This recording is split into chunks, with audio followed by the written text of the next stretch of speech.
Book 7, chapters 10 to 21. Chapter 10. And being admonished by these books to return into myself, I entered into my inward soul, guided by thee. This I could do because thou wast my helper. And I entered, and with the eye of my soul, such as it was, saw above the same eye of my soul and above my mind the immutable light. It was not the common light, which all flesh can see, nor was it simply a greater one of the same sort, as if the light of day were to grow brighter and flood all space. It was not like that light, but different, yea, very different from all earthly light whatever. Nor was it above my mind in the same way as oil is above water, or heaven above earth, but it was higher because it made me, and I was below it because I was made by it. He who knows the truth knows that light, and he who knows it knows eternity. Love knows it, O eternal truth and true love and beloved eternity. Thou art my God, to whom I sigh both night and day. When I first knew thee, thou didst lift me up, that I might see that there was something to be seen, though I was not yet fit to see it. And thou didst beat back the weakness of my sight, shining forth upon me thy dazzling beams of light, and I trembled with love and fear. I realized that I was far away from thee in the land of unlikeness, as if I heard thy voice from on high. I am the food of strong men. Grow, and you shall feed on me. Nor shall you change me like the food of your flesh into yourself, but you shall be changed into my likeness.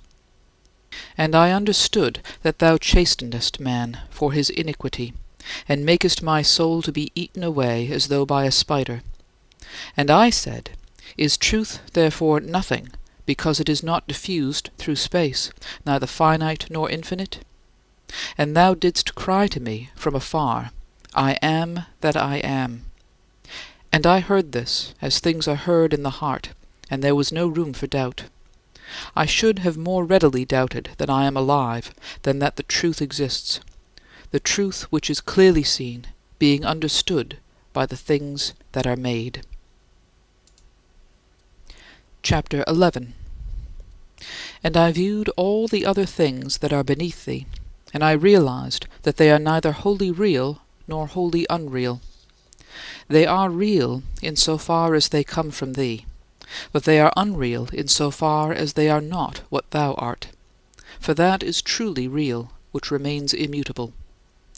It is good, then, for me to hold fast to God, for if I do not remain in him, neither shall I abide in myself. But he, remaining in himself, renews all things.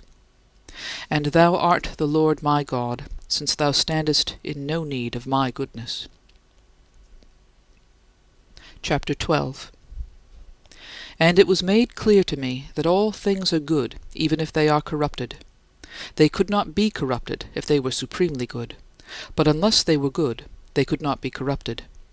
If they were supremely good, they would be incorruptible. If they were not good at all, there would be nothing in them to be corrupted. For corruption harms, but unless it could diminish goodness, it could not harm. Either then corruption does not harm, which cannot be, or, as is certain, all that is corrupted is thereby deprived of good. But if they are deprived of all good, they will cease to be. For if they are at all, and cannot be at all corrupted, they will become better, because they will remain incorruptible. Now what can be more monstrous than to maintain that by losing all good they have become better? If, then, they are deprived of all good, they will cease to exist. So long as they are, therefore, they are good. Therefore, whatever is good. Evil, then, the origin of which I had been seeking, has no substance at all, for if it were a substance, it would be good. For either it would be an incorruptible substance, and so a supreme good, or a corruptible substance, which could not be corrupted unless it were good. I understood, therefore, and it was made clear to me that thou madest all things good, nor is there any substance at all not made by thee. And because all that thou madest is not equal, each by itself is good, and the sum of all of them is very good, for our God made all things very good. Chapter 13. To thee there is no such thing as evil, and even in thy whole creation, taken as a whole, there is not, because there is nothing from beyond it that can burst in and destroy the order which thou hast appointed for it. But in the parts of creation, some things, because they do not harmonize with others, are considered evil. Yet those same things harmonize with others and are good, and in themselves are good. And all these things which do not harmonize with each other still harmonize with the inferior part of creation which we call the earth, having its own cloudy and windy sky of like nature with itself. Far be it from me then to say these things should not be. For if I could see nothing but these, I should indeed desire something better. But still I ought to praise thee, if only for these created things. For that thou art to be praised is shown from the fact that earth, dragons, and all deeps, fire and hail, snow and vapors, stormy winds fulfilling thy word, mountains and all hills, fruitful trees and all cedars, beasts and all cattle, creeping things and flying fowl, things of the earth and all people, princes and all judges of the earth, both young men and maidens, old men and children, praise thy name. But seeing also that in heaven all thy angels praise thee, O God, praise thee in the heights, and all thy hosts, sun and moon, all stars and light, the heavens of heavens, and the waters that are above the heavens, praise thy name. Seeing this, I say, I no longer desire a better world, because my thought ranged over all, and with a sounder judgment I reflected that the things above were better than those below, yet that all creation together was better than the higher things alone. Chapter 14. There is no health in those who find fault with any part of thy creation, as there was no health in me when I found fault with so many of thy works. And because my soul dared not to be displeased with my God, it would not allow that the things which displeased me were from thee. Hence it had wandered into the notion of two substances, and could find no rest, but talked foolishly. And turning from that error, it had then made for itself a God extended through infinite space, and it thought this was thou, and set it up in its heart, and it became once more the temple of its own idol, an abomination to thee. But thou didst soothe my brain, though I was unaware of it, and closed my eyes lest they should behold vanity. And thus I ceased from preoccupation with self by a little, and my madness was lulled to sleep. And I awoke in thee, and beheld thee as the infinite, but not in the way I had thought, and this vision was not derived from the flesh. Chapter 15.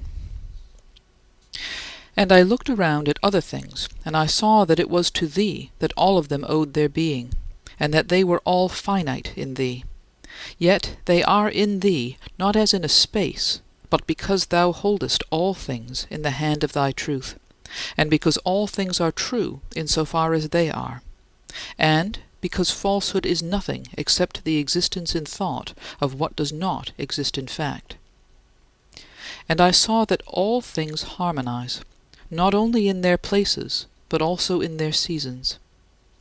And I saw that thou, who alone art eternal, didst not begin to work after unnumbered periods of time, because all ages, both those which are past and those which shall pass, neither go nor come except through thy working and abiding. Chapter 16. And I saw and found it no marvel that bread which is distasteful to an unhealthy palate is pleasant to a healthy one, or that the light which is painful to sore eyes is a delight to sound ones. Thy righteousness displeases the wicked, and they find even more fault with the viper and the little worm, which thou hast created good, fitting in as they do with the inferior parts of creation. The wicked themselves also fit in here, and proportionately more so as they become unlike thee. But they harmonize with the higher creation proportionately as they become like thee. And I asked what wickedness was, and I found that it was no substance, but a perversion of the will bent aside from thee, O God, the supreme substance, toward those lower things, casting away its innermost treasure and becoming bloated with external good. Chapter 17. And I marveled that I now loved thee, and no phantasm in thy stead. And yet I was not stable enough to enjoy my God steadily. Instead, I was transported to thee by thy beauty, and then presently torn away from thee by my own weight, sinking with grief into these lower things. This weight was carnal habit. But thy memory dwelt with me, and I never doubted in the least that there was one for me to cleave to. But I was not yet ready to cleave to thee firmly. For the body, which is corrupted, presses down the soul, and the earthly dwelling weighs down the mind, which muses upon many things. My greatest certainty was that the invisible things of thine from the creation of the world are clearly seen, being understood by the things that are made, even thy eternal power and Godhead.